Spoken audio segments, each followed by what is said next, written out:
The Battle of Hürtgen Forest, The History of the Longest Battle Fought in Germany During World War II by Charles River Editors.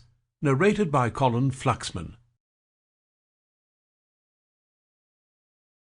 Introduction.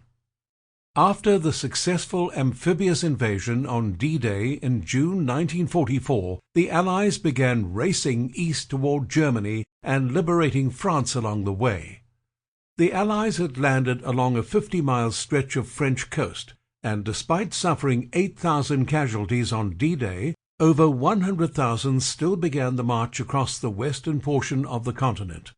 By the end of August 1944, the German army in France was shattered, with 200,000 killed or wounded, and a further 200,000 captured.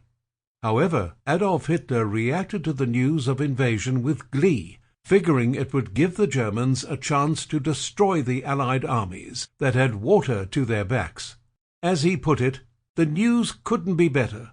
We have them where we can destroy them." While that sounds delusional in retrospect, it was Hitler's belief that by splitting the Allied march across Europe in their drive toward Germany, he could cause the collapse of the enemy armies and cut off their supply lines. Part of Hitler's confidence came as a result of underestimating American resolve, but with the Soviets racing toward Berlin from the east, this final offensive would truly be the last gasp of the German war machine. While the Battle of the Bulge is the most famous fighting in that theater after D-Day, the Battle of Hürtgen Forest cost American forces almost 60,000 battle casualties and over 70,000 non-battle casualties from illness and accidents.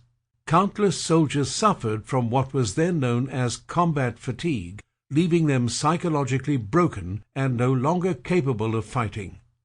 British and Canadian forces, who became involved in the latter stages of the battle, suffered an additional 16,000 casualties. In exchange for these casualties, little ground was gained, and no tactical or strategic advantage was achieved. Indeed, the battle was a resounding defeat for the Allies, which explains why it was barely reported in contemporary newspapers. Few reporters were allowed into the green hell that the forest became, and while thousands of Allied soldiers became casualties, newspaper reports at home claimed that the front was generally quiet. It wasn't until much later that historians revealed the extent and horror of the fighting in this relatively small forest on the border between Belgium and Germany. It took almost 50 years for the first major book. Sample complete. Ready to continue?